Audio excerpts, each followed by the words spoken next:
Recording. Good evening. Welcome to the October 16th, 2024 meeting of the Needham Finance Committee. The meeting is being held in hybrid fashion. So that's it. I'm trying to promote Lydia to a guest panelist. Okay, one of our members, new members, Lydia Wu, will be participating via Zoom. So, first order of business, are there any citizen requests to address the finance committee?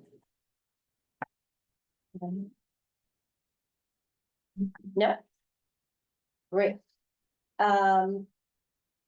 Approval of the minutes of October 9th, right? Correct. Has everybody had a chance to review the minutes? Yes. Yes. Any questions? Nope. Great.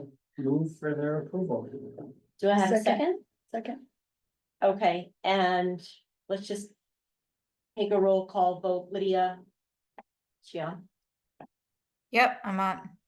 Okay, you weren't at the last meeting, so you technically can't vote on this, but thank you for zooming in. Paul, Course. This is on the minutes. this is on the minutes. Yes, John, yes. Karen, Yes. Joe, Yes. Tina. Yes. Barrett, Yes. and the chair votes yes. Great. Okay, so the business at hand is to discuss and then vote on Articles 8, 9, 10, and 11 in advance of town meeting on Monday evening. So I think the best way to do this is to discuss first 8 and 9 and vote on those two articles and then expand the discussion to 10 and 11 and then vote on those. So we can have a discussion on the process, but I think that might be the best way to approach it. That makes sense. Great. So Article 8, amend the zoning bylaw for multifamily overlay district base or compliance plan. And we heard a lot over the last two meetings, so I'd really like to open it up for discussion. And I know that there are many members of our committee that are also town meeting members. And I guess I would just urge us to try to focus on the financial matters that we have before us. So, does anybody want to start? I'll start. I first of all, I think all the work that's been done to get us the information has been great. It's greatly appreciated. I want to thank everybody who put the hours and time in to address a lot of the issues that have come up. It's obviously a lot of guesswork in terms of thinking what might or might not happen.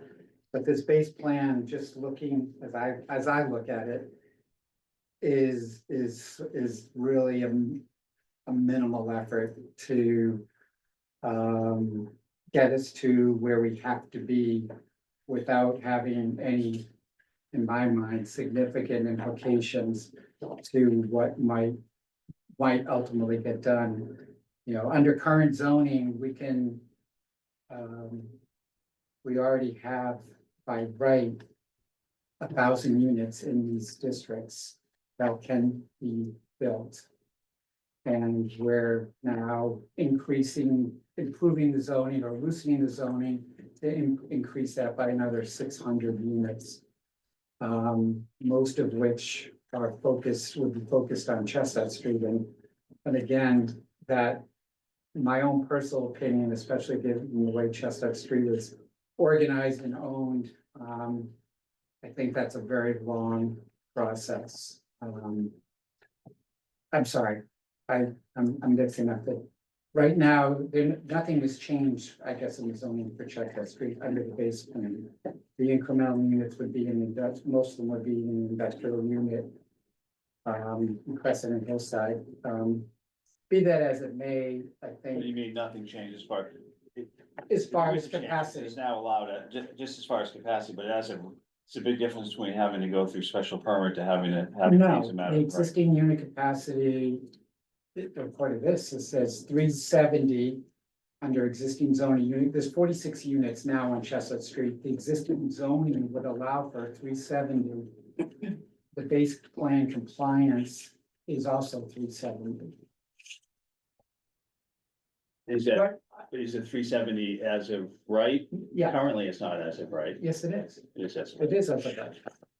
Zoning was changed, this doesn't change, the base plan does not change the current zoning on Chestnut Street, which was changed in 2009 With the overlays. with the overlays. So, my point simply is, I think the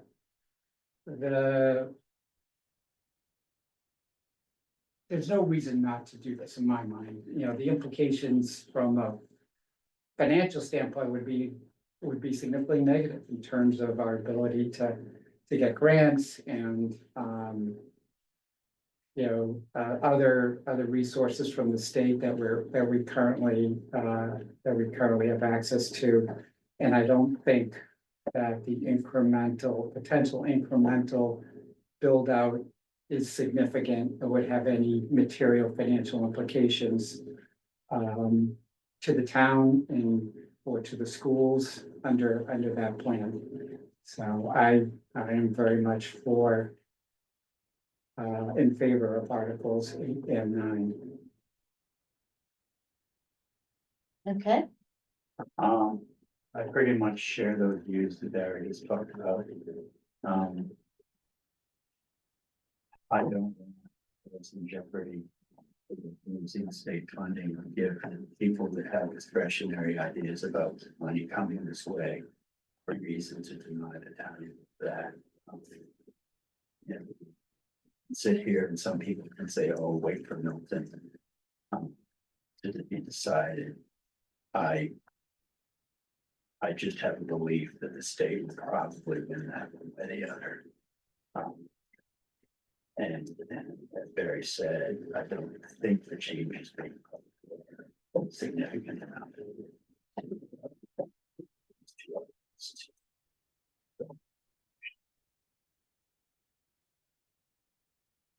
John, I agree. I'm in support of Articles 8 and 9.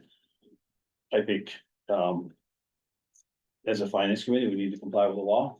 And the town needs to comply with the law. We can debate whether we think the law is appropriate or not, or whether it's going too far or not far enough, but it is the law that we're have here in our Commonwealth, and I think that we need to comply with it. I am struck by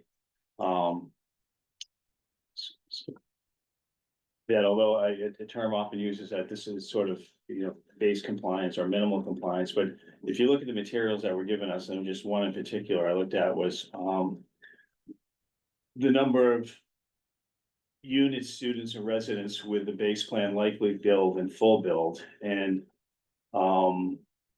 with a likely build, it's 411 units, 55 students, and this is just using the RKG analysis, and 637 to 1,200 residents.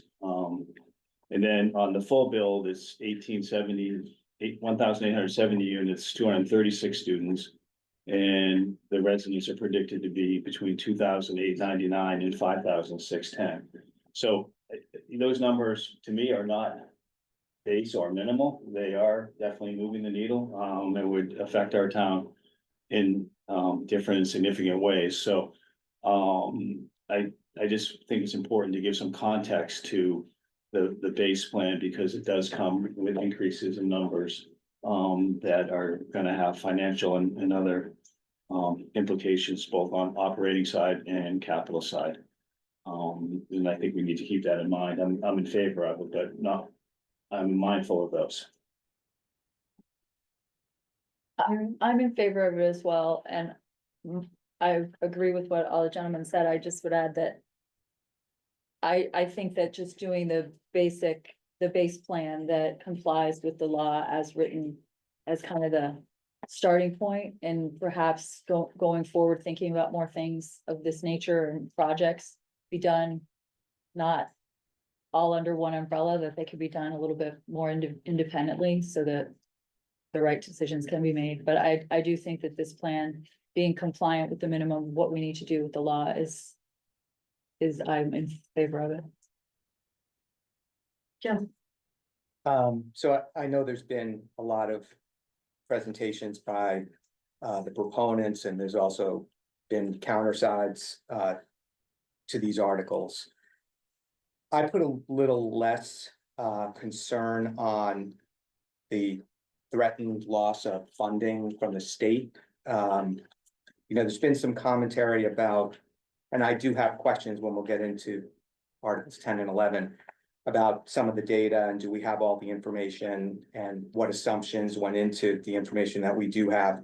And there's been some suggestion by some groups that says, spend a little bit more time getting answers to those questions. By the same token, we can get stuck in analysis paralysis and continue to always ask for more information and not get to a decision. But, if, to me, what I heard is there were grants that we may not have access to, that historically we haven't gotten a lot of funding from in the past. So I don't know that it's a grave concern, but I agree with my other colleagues and with what John said, that we need to be compliant with the state. And I do support Articles 8 and 9. I think it's a prudent approach to start with that and see if a lot of the assumptions that were made in the models actually prove to be true, or if they come in less or come in more, and then have an opportunity to use that to help us make an educated decision in the future. So I support 8 and 9. thanks. Tina, I also support Articles 8 and 9. I have a different perspective on the other two articles, particularly as a small business owner who had a business here in Needham for 4 years, and my business survived but did not thrive, largely due to the fact that there was no foot traffic here. I had a business on Newbury Street for 10 years. I moved my business to Newton Highlands because it wasn't working out here. And I don't think that for the small business community, the base plan goes far enough. I understand that there are concerns, but this is, for me, I think, an opportunity. And if you sort of look at some of the letters and some of the commentary that we received from the community, this is an opportunity for us to develop an environment where these businesses can really take off, and we can develop and strengthen our local economy.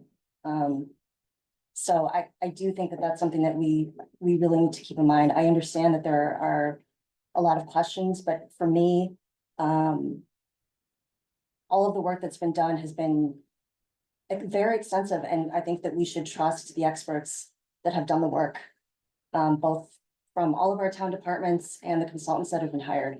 So I'm in support of 8 and 9, but I do think that we should take this opportunity to move it further along. thanks. Lydia, Yes, hi, good evening. I also support the two articles. As everybody said, I think, there's a lot of work put into it, greatly appreciated the effort has put into it. And there's a lot of information set forth for it to consider. Given the grants that's not going to be available to us if we're not complying. I'm new to this committee. I don't know if we don't apply if we're not complying today, then we're saying here are the funds and not available to us. Or if there are new funds become available that would be available for people who complied to this law versus not, would that have even more impact in the future? That funds come available, that's unknown to us today. I don't know that impact in the future. But overall, I don't see why not pass this. Yeah, I think there's more pros than cons. Great, thank you. Finally, for me, I agree with a lot of what has been said. No one really talked about the Avery Square Business District, which in this, both in the base compliance plan and neighborhood housing plan, is being expanded to accommodate that parcel at 100 West. I'm actually in favor of expanding that parcel to incentivize some type of development there, rather than having a building that has sitting there still undeveloped and, not adding to the town's economy at all. I share concerns, maybe not so much about the existing grants that we might lose, which we'd never applied for, but I'm very sensitive to our discussions with the MSBA to renovate Pollard. And we need that 68 million from the MSBA for the Pollard renovation to go forward. And even though, as Katie King said, that there was no indication that that would be vulnerable, in my mind, that's a huge vulnerability. And I think that we are capacity constrained at our schools now. And so we need to move forward on the school master plan. And I would hate to put that funding in jeopardy by not complying with this plan. And so that's number one for me. And as others have said, you may not like the MBTA community's law, and some towns are frustrated that the state is kind of dictating what each individual town will do, but it is the law, and we have to comply with the law. I think we are not Milton. I think that their arguments are not ours, so I'm not sure that even waiting for a decision there would change my opinion. So I'm in support of Articles 8 and 9. Can I make a motion? Yes, you may. I would move that the finance committee approves or recommends adoption, I should say, of Articles 8 and 9, and then the zoning law multifamily overlay district base plan, and the map change for the multifamily overlay district base plan. I'll second it. Thank you. Let's take a roll call vote. John, Yes. Aaron, Yes. Joe, Yes. Tina, Yes. Lydia, Yes. and the chair votes yes. So 8 and 9 are passed. Oh, we- Oh, sorry. Well, you seconded it. Sorry. Yes. Yes. It's unanimous. The finance Bed in the committee corner. has passed, unanimously passed Articles 8 and 9. So thank you very much. And now we'll move to Articles 10 and 11, which is to expand the base plan and put zoning in place for the expanded or neighborhood housing plan. So again, I'd like to just discuss those. Some of you kind of already hinted on what you're thinking, but let's just go around the room and discuss those. Okay. I've actually spent a fair amount of time with this stuff, and again, I really appreciate all the work that's been done. I guess I come at this, I really think it is important for the vibrancy in the businesses in our town to do what we can to diversify the housing stock we have in this town. Obviously from, you know, as we sit here, a lot of us are town meeting members and, you know, zoning a lot of times doesn't have financial implications. This is probably one of the first ones we've seen that does have potentially significant financial implications. So as you weigh as I weigh sort of you know, put heavier weight on that, on the financial implications as far as this discussion goes.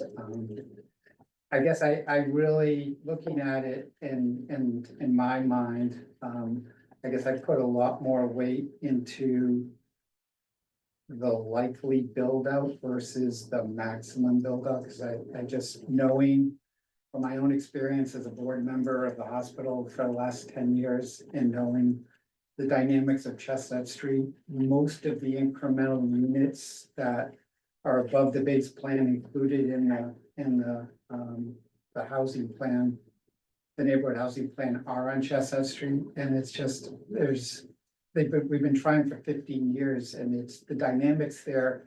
It's not that it can't be done, and this goes a long way to motivating people to try to get something done, but just sort of the ownership dynamics and on that street, I think make it very, in my opinion, less likely that significant build out will happen there. I mean, I think it would be good for everybody if it does, but I think it's gonna take a long time and the right, you know, of a highly motivated developer to try to do something.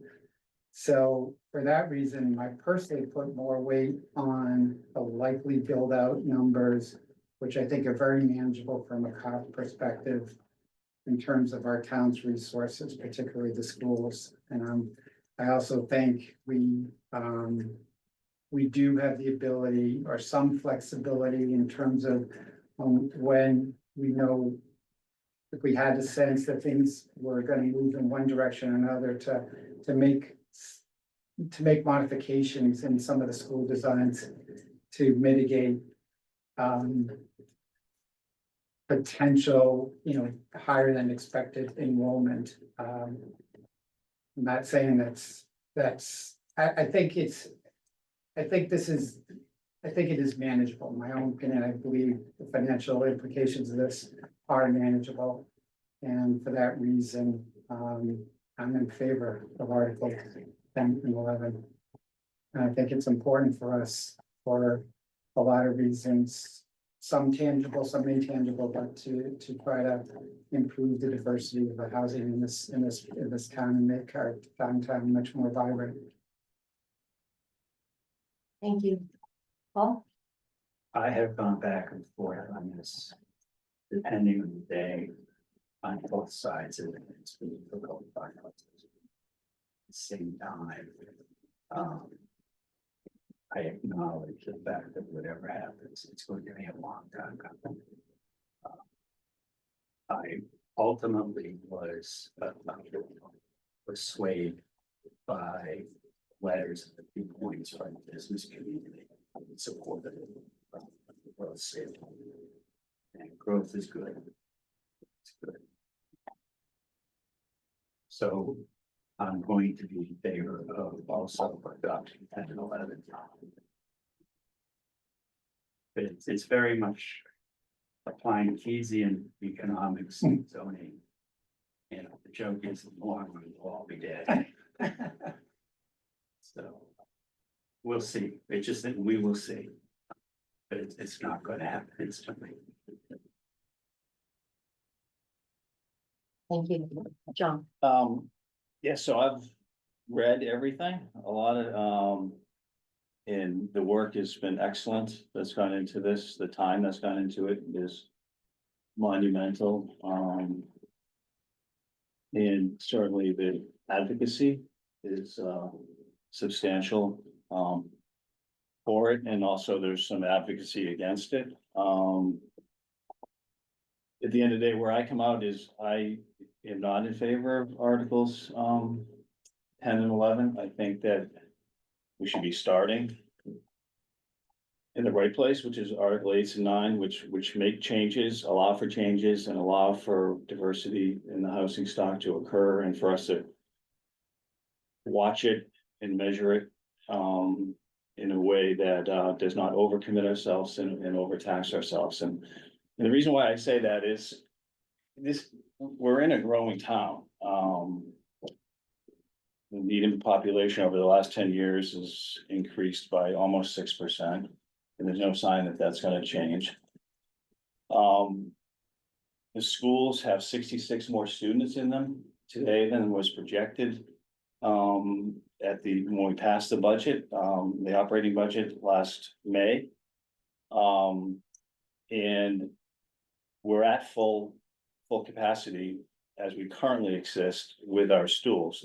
The only way to change that is to engage in the master plan, but that's gonna be a 10 to 15 year process. And a lot of the building under the dense plan, the neighborhood plan will have occurred before them, and we don't have space for those students as we currently stand. And my focus on the schools is, I think prudent because, we have right now, I think over 5,600 students in our schools currently. And we have a demographer who does work every single year. And we know what the pattern of that demographer is. He does his report in December. And he's gonna have a report coming this December, which will show, account for or explain the 66 additional students that we experienced, this September. He will look at the assumptions that are put forth for the, Articles 10 and 11, both the likely build and the, full build. And, account for those with the work that he does on a consistent and annual basis for us. And we'll have the benefit of that work. And we've known that we would get that in December. I don't know why we would pass articles without the benefit of that work and without knowing exactly what the implications of these assumptions and the likely build and full build would have, on our schools. But if you look at the materials that were given to us under Articles 10 and 11, the likely build is projected at 1,288 units. The students under the RKG analysis is 164, but if you change some of those assumptions and look at this year's numbers, those numbers could go up significantly to, at least my calculations, almost 230 students. That's under the likely build. And residents is projected by RKG under the likely build would be between 1,996 and 3,864.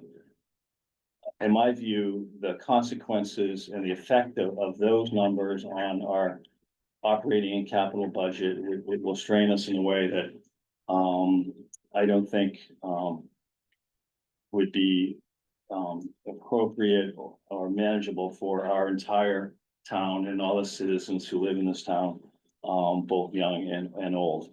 And then if you go and look at the full bill, those numbers go up drastically to units 3,296, students under RKG 415, using other assumptions, it could be up over 550. And residents ranging from 5,109 to 9,088, almost 10,000 more. And I know the argument is this isn't gonna happen at once and it's gonna take time, but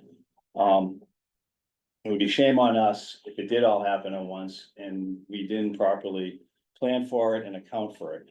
Because we are allowing it to happen all at once. It's possible for it to do it, and because it's possible, we need to plan accordingly. And that's why I think it's really critical with the number of students we currently have in our schools, with what the projections we have outside of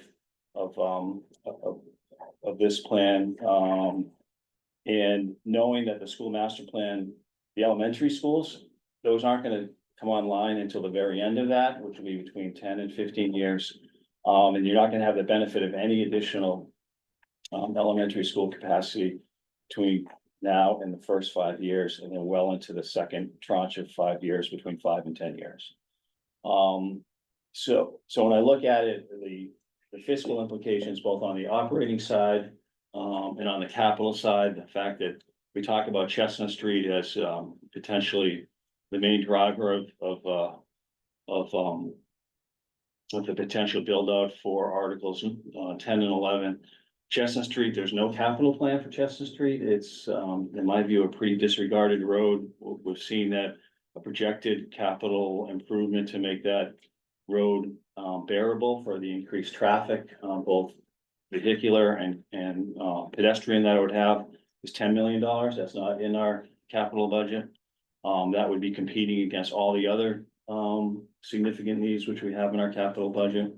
And that's just one example of the strains that I think going at this time immediately to the full plan that Articles 10 and 11 present would cause to us. And then on the operating side, I was distressed to hear that the analysis that was done didn't account for any of the benefits, which we all know are a significant component of what we pay our good employees in this town, our teachers and staff and people who work in this town hall and other places. I think there was a lot of I had a lot of issues with how that analysis went about, and I don't think it at all made a case that the full adoption of Articles 10 and 11 at this time would carry the day as far as making a positive impact financially to our town. So long-winded, I know, but I've thought long and hard about this, and I appreciate the letters and I appreciate the viewpoints of business owners and others. Those are critical and they're not lost on me. But you know, having gone to Broadmeadow School and Pollard School and knowing what these schools, how important they are to the town, I think in my mind, that for me needs to be the overriding focus and emphasis here. And I just don't think that we should be passing this without the more information we need on exactly what the impact of these two articles would have on our school population and our school facilities. And so for those reasons, I am not in favor and will be voting against Articles 10 and 11. Thank you. What he Karen? said, no, I'm kidding. Well, I think from the very start, because I'm a very conservative person as far as doing things efficiently, I just never really understood where we went more. Like came up with a second plan to kind of go further than the one that just got us compliant with what the law is from the state.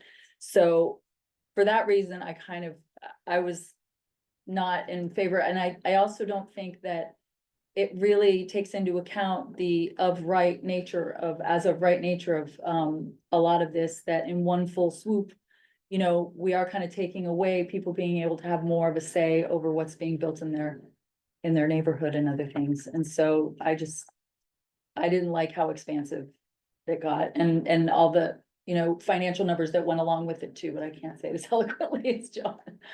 But I understand that, you know, more foot traffic and things, but I also kind of feel like that changes certain things in the town as well. So I think more discussion and a slower pace may be a better course of action. So for those reasons, don't recommend I'm against it. Thank you. Joe? So I know this is a complex plan.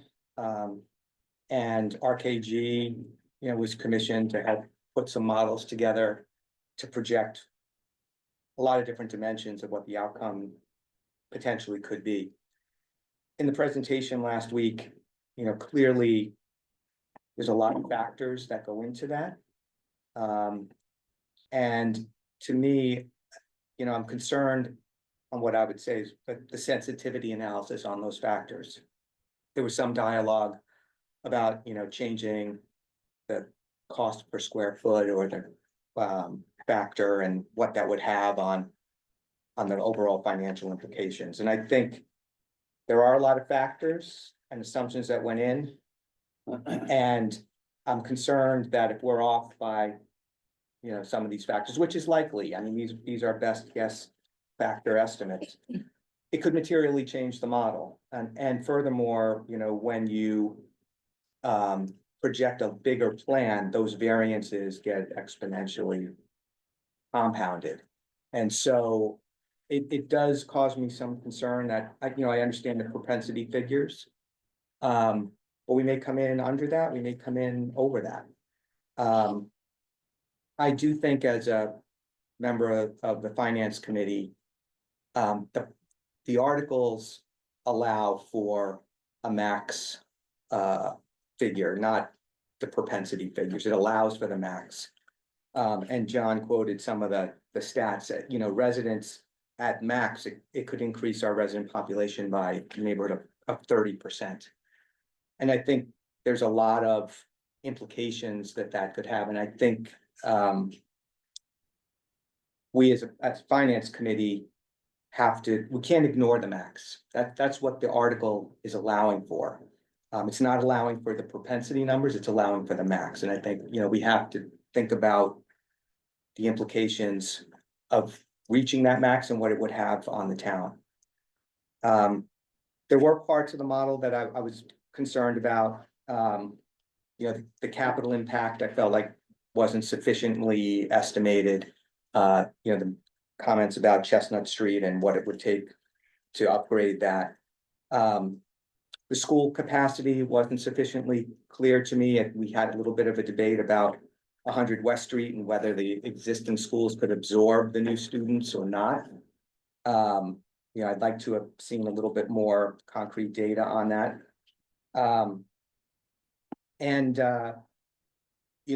I think I agree with Barry that it's important for us to diversify the housing stock.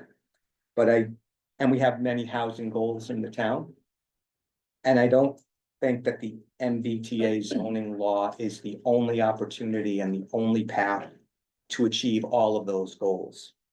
I think, as Karen said, we're allowing this by right, and it takes the voice and the control out of the hands of the town of Needham when it's by right. We can still increase housing through other programs and have a say in how that housing is created, have neighbors and residents be able to contribute to that, versus going to a max plan where you're giving up much more property and units by right and, without the town being able to weigh in on that. So for me, I think it's prudent for us to protect our exposure to unplanned or unintended costs by a max plan. And I think the prudent approach at this time is to, as we voted before, approve and recommend Article 8 and 9. It's what's required to be compliant with the law.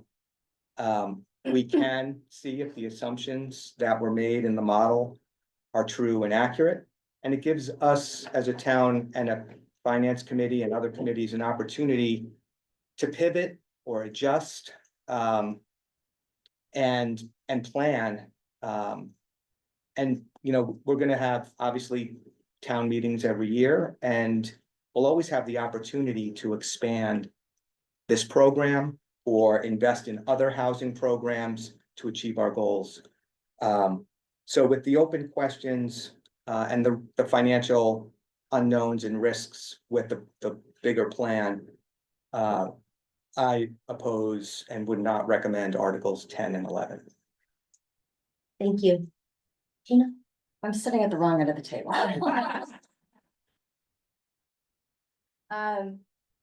For one committee. There's no right or wrong kind of. I think that there is a sense of urgency for the plan, for the neighborhood housing plan. For small businesses who have taken out loans, who have put in their entire life savings to open up a retail shop. For small families starting out that want to enter Needham because of the school system. for folks who work at the hospitals, and they want to, shorten their commutes. For folks that just want to enjoy this community, but can't afford to live here, for seniors that want to downsize, but have nowhere to go once they sell their homes. We're talking about sort of a wait and see approach, but a lot of these folks can't wait and see. They do not have the time, they do not have the financial resources. So that's sort of one part of it. The other part of it for me is the schools. I've got 2 kids in the high school, and I did reach out to Liz Lee because for me, I needed some edification on how the schools work and the enrollment process. And, she sort of made it clear to me that they have a handle on this. They've been dealing with overcrowding for years. Pollard, for example, there's a massive overcrowding problem there, and we know that. For them, the potential of the likelihood of what's gonna happen coming out of the neighborhood plan is very minimal compared to the situation that they're facing right now. Hence, moving forward with the new school builds with Pollard and Mitchell. And, I trust that the school committee, in conjunction with the MSBA, and the Future Needs Committee, I trust that they have a handle on this and they will be able to move us forward and shift whatever they need to shift in order to handle whatever changes are coming up the pipeline. I believe that the consultants that we hired in conjunction with the town, I believe that their propensity for the build is accurate. I don't think that that's something that should be taken lightly. I understand that the full build is a possibility, but realistically, given the economics of that, I don't think that's gonna happen, particularly in a short amount of time. So for me, taking all of this information into account, I don't see why we would not take this opportunity to move forward with the neighborhood plan. The advantage, the benefits for so many people that currently live and work and own businesses in Needham would be tremendous versus, I think, stifling the town and just sort of keeping us surviving versus thriving. That's sort of how I look at it. So I am in favor of Articles 10 and 11. I will be voting for those. Thank you. Lydia? I really don't want to go after Tina because her speech was very, passionate. Now I'm gonna go. I'm not against you, Tina. I hear everything you say, and I think it's definitely everything sounds very right. There's no such thing as being the wrong side or the right side. For me, just weighing out all the pros and cons, I think Article 8 and 9, it's a basic plan. It'll give us more information as the impact of these plans. And then think and 10 and 11 is more of a full-blown plan, right? There's a lot more impact to our town. And I think our school, our infrastructure, including the road, the power, the water, the parking, I don't think those aspects are growing as fast or would be growing as fast as when we put in those plans in place. And I understand it's not going to happen tomorrow, but also developing these infrastructure in the schools also takes time.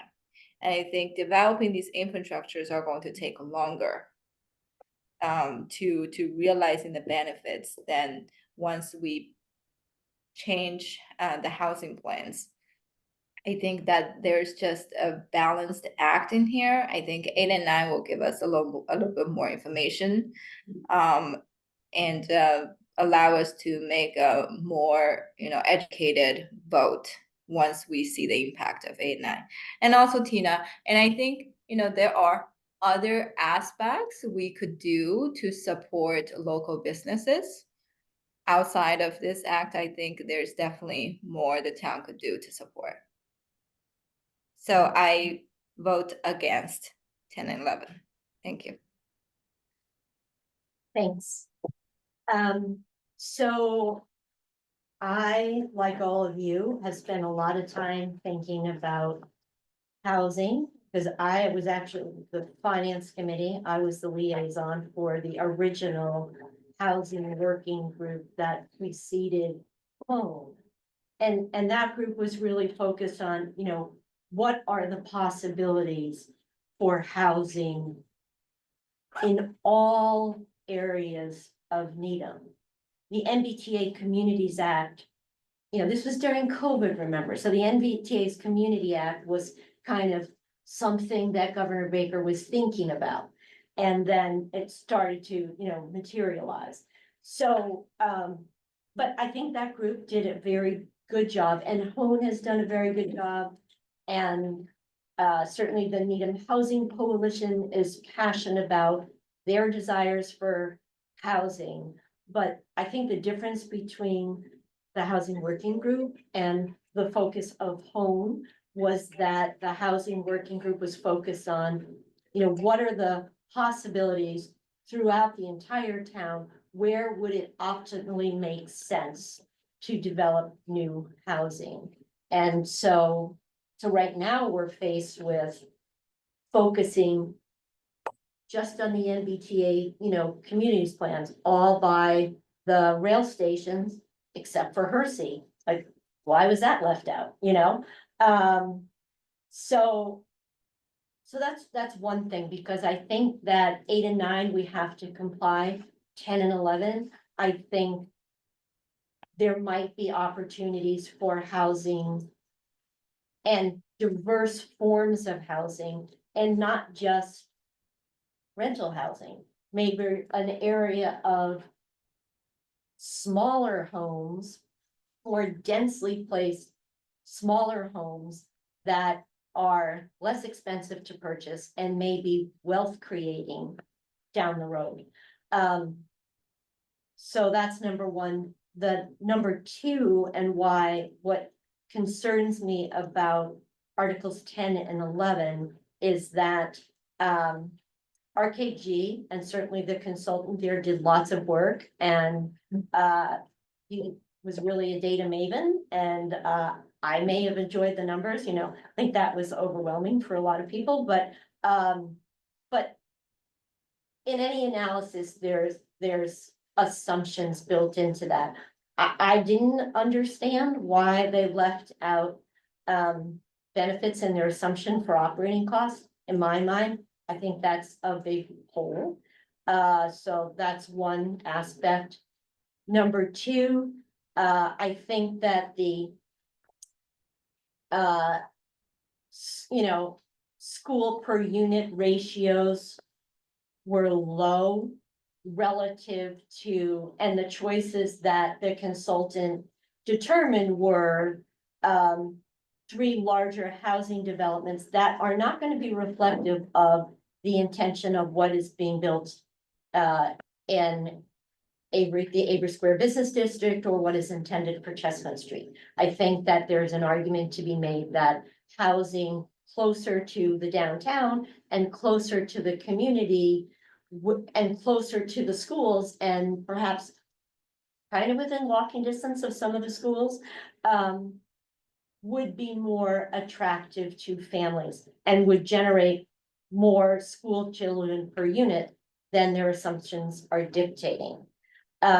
So 3, but what falls out of that is, if you look at the likely build analysis, in my mind, the fiscal impact analysis of the likely plan wasn't that overwhelming. I think it was like 775,000 positive. It wasn't negative, but it didn't bowl me over like, wow, we have to do that. And so given the caveats that I saw in his analysis, I think it could easily go negative. So in my mind, I think it begs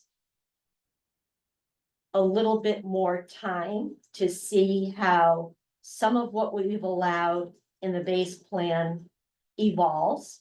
Secondly, RKG was hired, but RKG is a consultant that was that is providing consultancy services to many communities so they can get in compliance with the MBTA Communities Act. My preference would be to have McKibben, who's going to have the report in December, look at the base plan, look at the neighborhood housing plan, and in their analysis, look at the RKG students per unit bills and see if they're feasible, because in my mind, it's all about the schools and number one, and it's all about planning. We can do anything we want, certainly growth and workforce housing is desirable, but it's less desirable if we don't plan adequately for it. I would hate to have approved a brand new Pollard only to find out that the next year, once again, we have temporary classrooms that are going to last 20 years. It's not fair. And it's not a way, we are great plan. I think the town itself, we're very good at planning. We have taken a conservative approach, kind of throughout the time I've been here, but in general, and I don't know why we would deviate from that in this case. So for all of those reasons, I am not voting for 10 and 11.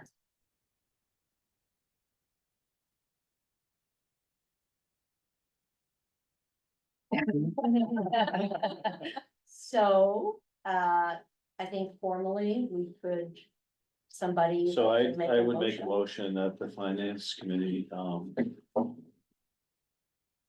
recommend, that articles 10 and 11 not be adopted. And let's take a roll call I vote. need a second for that. I second. There, No, Paul. John, Yes. Karen, Yes.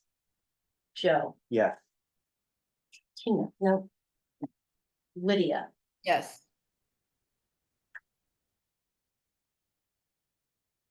and the chair votes yes, not to adopt. So Lydia, are you voting yes to John's motion? Yeah, yes to John's motion, no to 10 and 11. Okay, I just wanted to Yeah. clarify Yeah, that. thank you. Sorry. So. Okay, carry. motion carries. The motion carries. And we have voted not to adopt 10 and 11. Thank you. So we have a little bit of a curious situation. And Dave, can you explain that to me? Because we have to vote again on Monday.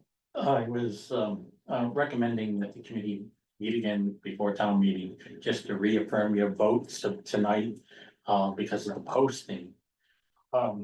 Which was submitted on Friday and was acknowledged by the town clerk's office, as to be posted. Didn't get up onto the website until Saturday. And technically, the 48-hour rule doesn't count Saturdays, Sundays, or holidays. It's a holiday. It's the holiday.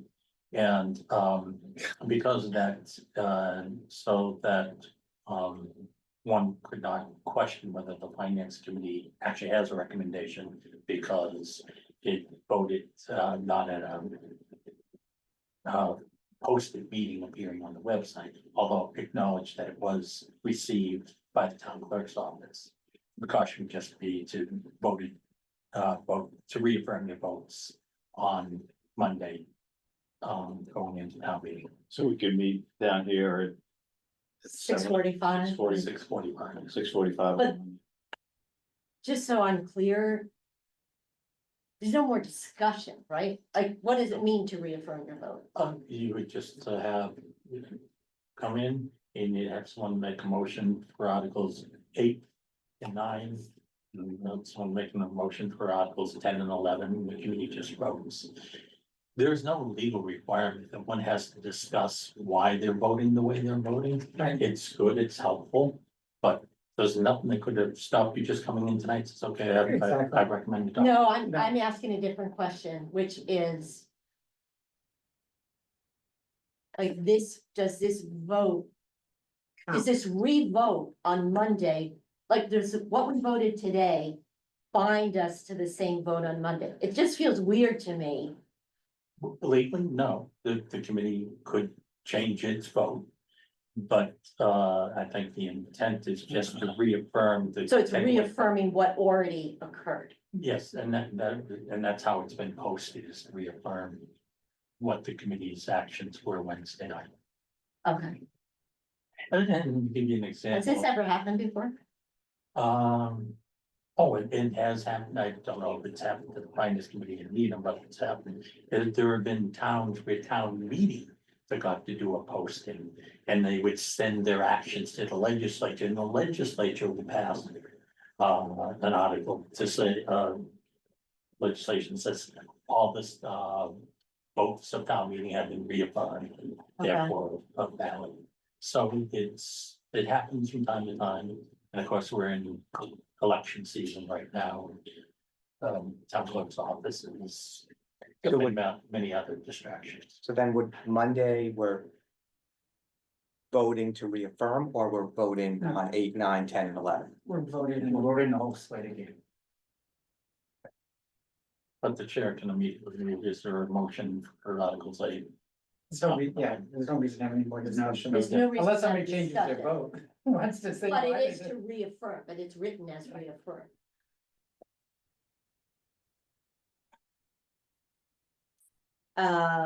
Okay, so we'll meet Monday night at 6:45. 6:45. You're already posted. Okay, perfect. Any other questions, concerns? Kate has Kate, I'll email her, but has she gotten the schedule for preliminary? Meetings that she's having with the department heads? I'm just going beyond. Working on that, probably have something in the next 10 days, so it won't be anything until November first. Right, but we'll have the schedule by Yes, early I'll November. get that. They want to explain to the newbies what. the Yeah, budget so- Process a little bit. So just so you understand, like, the whole budget process. So in November, Kate typically has individual meetings with her division heads. And we are invited, and they're typically during the day, they're about 45 minutes to an hour. Yeah. Each. Each department has a meeting. I was just saying, we're each gonna get assigned departments to be liaisons from. So- Anyhow, but this is kind of the first look to understand, what Kate is thinking about with her department head. So if you have the time, it's helpful to go to those meetings. Okay. And those happen in November. And when will we get the first budget books? And it'll be no later than the second Wednesday of December, but it'll probably be available the first Friday of December. I don't have the exact dates in front of me, but that's what I always try to do. They have them before that second Wednesday. And even electronically, same, Oh, one way or the other. they're the same It's dates. the same thing. It's because I'm compiling, putting it together, putting the numbers to spreadsheets. Okay, so, once we have the budget books, then we can individually, so we take November and early December to first hear the meetings with Kate and the department heads, and then to schedule from December, depending on what department you're a liaison for, to schedule individual meetings with Park and Rec, Health and Human Services, to really go through kind of line by line their budget for the next year. And in all cases, we work in teams, so we typically have two. In the case of the schools, it's 3 people to work with a department. And then we will get a schedule for when we will present those budgets to town meeting. To the finance committee, and that will take place usually the week before Christmas. There's one, Yep. So we typically have between now and early December. We, unless we have some reserve fund transfer that I'm not aware of. Right. We won't have scheduled meetings, Okay. and then in December, we'll start to have meetings again, and then kind of right through, give or take, around school vacation week till like the middle of March. So, I don't yet have liaison assignments. Honestly, I have to look at what we did last year, and then we'll figure out where everybody would like to, if anybody has any preference or conflict, let me know. And that's it. Oh, and we were gonna have a training session on Friday. Were we still Yeah, doing we are, that? it's still doing 2:00. 2 o'clock. Lydia, does that work for you? What time? I'm sorry? It was 2 o'clock. Yeah, it's 2 o'clock. Yeah, it's on my calendar. That still works. Okay, and will you be able to come in person or? Yes, I will come in Great. person. Yeah, I Okay. may get lost because the door situation. But I'll figure it out. Walgreens side of town hall.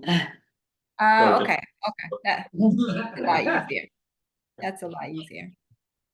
All right, so thank you and Motion to adjourn. motion to adjourn. Second. Make a motion to adjourn the meeting tonight? Second, all in I favor? do a roll call vote. Oh, yeah, we have to do a roll call vote, sorry. Barry, Yes. Paul, Yes. John, Yes. Karen. Yes. Joe, Yes. Tina. Yes. Lydia, Yes. and the chair votes yes, adjourn, and thank you all. Thank you, Carol. Thank you. Thank you. Have a good evening.